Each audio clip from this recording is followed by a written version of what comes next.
Tout d'abord, je vais remercier le CAP d'avoir nous accueillir à mon nom et au nom de l'APE, et je vous remercie de votre présence. 7 ans déjà, et l'affaire de Hariri n'a pas été clôturée. Cette affaire qui a troublé le Liban et a mis les Libanais devant une impasse politique après l'accusation de 4 membres de Hezbollah. Nommé depuis 1 an et demi à peu près comme porte-parole de TSL, M. Marten Youssef vient de la Haye pour faire le point sur ce dossier. Madame Judith Algéro travaille avec lui sur le dossier, va nous aider dans la traduction si on trouve la nécessité. Quand on s'est habitué à l'APE, on va donner la parole de 15 minutes à M. Youssef pour nous introduire un petit peu le dossier. Bienvenue, M. Youssef. Merci. Donc,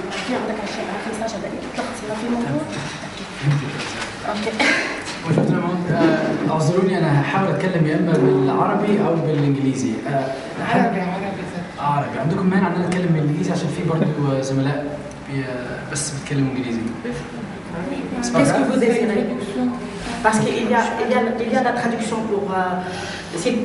Youssef parle en anglais, il y a la traduction vers le français. Et après, si vous voulez poser vos questions pour l'arabe, il peut répondre aussi en arabe. Donc, هيكون لونجليش. وهيكون في فرصة بعد برضه لو تحب نقعد مع بعض ونعمل. Après, il y a une petite salle en bas. Si vous voulez poser vos questions, vous pouvez... M. Youssef est là pour vous répondre. Je vous en prie. Merci. This is, of course, the first time for me to come to Paris with my colleague Judith in our capacity as the spokesperson in the press office in the tribunal. And the reason why we wanted to come here, of course, the tribunal is very important to the French government and vice versa. Our main goal in coming here is to meet with the journalists, to be able to explain to them where the tribunal is at now, the work that we're doing, and to also to be able to meet you as well, to do face-to-face, and also for later on, if you do have any questions, you'll know who to reach, or for interviews and what have you.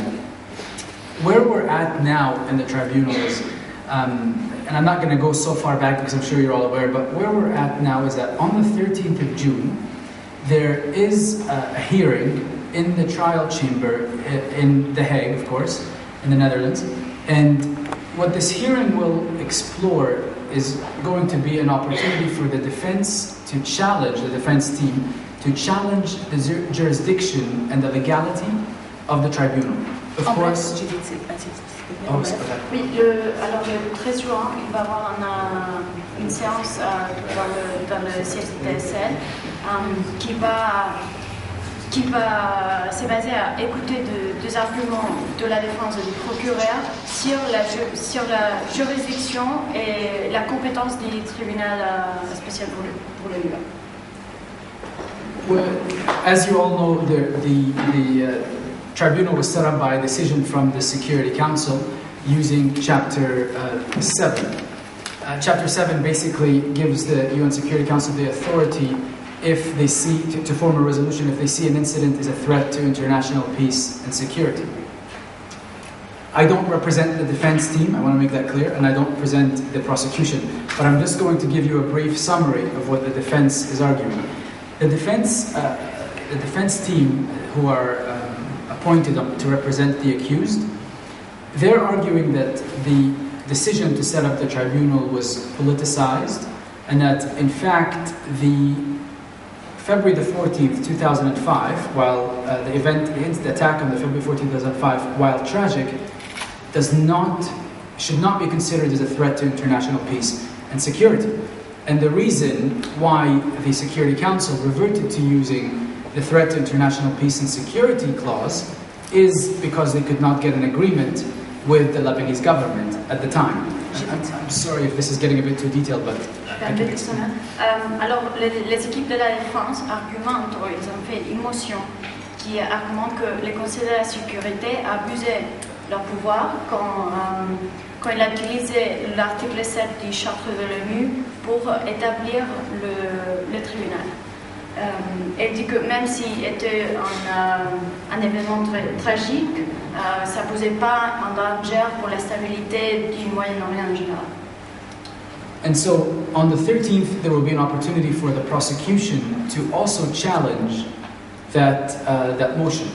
They can challenge what the defense are saying. As some of you may know, the victims of the February 14, 2005 attack are considered as a party in the trial. So they will have an opportunity to also present their arguments, if they wish, on this particular case. This is... Sorry, I'll let you...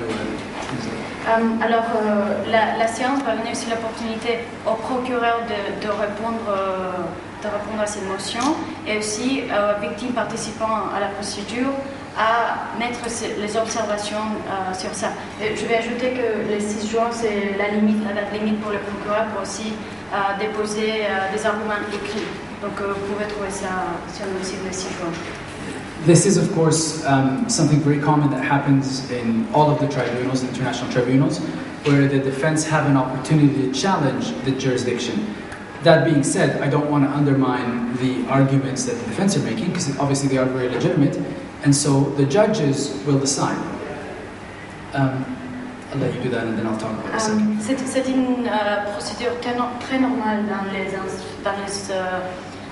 tribunaux internationaux. But I don't want to undermine the arguments that are being made by the defense, because they're very legitimate arguments. Les arguments déposés par la défense sont des arguments légitimes et qui vont être analysés par la chambre de première instance aussi. So what's happening now at the tribunal is that there are two different things that are happening along the same side. So while the trial chamber is going to be looking into the issue of jurisdiction of the tribunal, there is an opportunity, an ongoing, I guess, different story now, where you have the defense counsel who are who are appointed by the head of the defense office of the tribunal to represent the four accused in their absence, because obviously they have not been apprehended and given to or surrendered to the tribunal. These the defense counsel are now investigating to form their own case. We had what's called the 30-day disclosure period, where the prosecution had to disclose every type of material that they are going to use in trial. There's not going to be a surprise evidence that are presented. Everything that is going to be used in trial has to be given to the defense, and it was already. Now we're at a stage where the defense will look at this content and investigate their own case. And I'll explain a little more about the investigation in just a minute. Donc il y a deux lignes, deux procès qui se passent au même moment au tribunal. D'abord, il y a ces motions contre les juridictions qui posent des questions sur la juridiction, la légitimité du tribunal. Mais aussi en même temps, on a le disclosure. Donc la publication des documents, le procureur de donner les documents à la défense, aux équipes de défense qui étaient désignées, ça ne fait pas longtemps, pour les 4 accusés. Donc c'est des procès qui vont en même temps et c'est le moment maintenant pour la défense de mener leur enquête et commencer à voir s'il y a commencer à préparer leur affaire.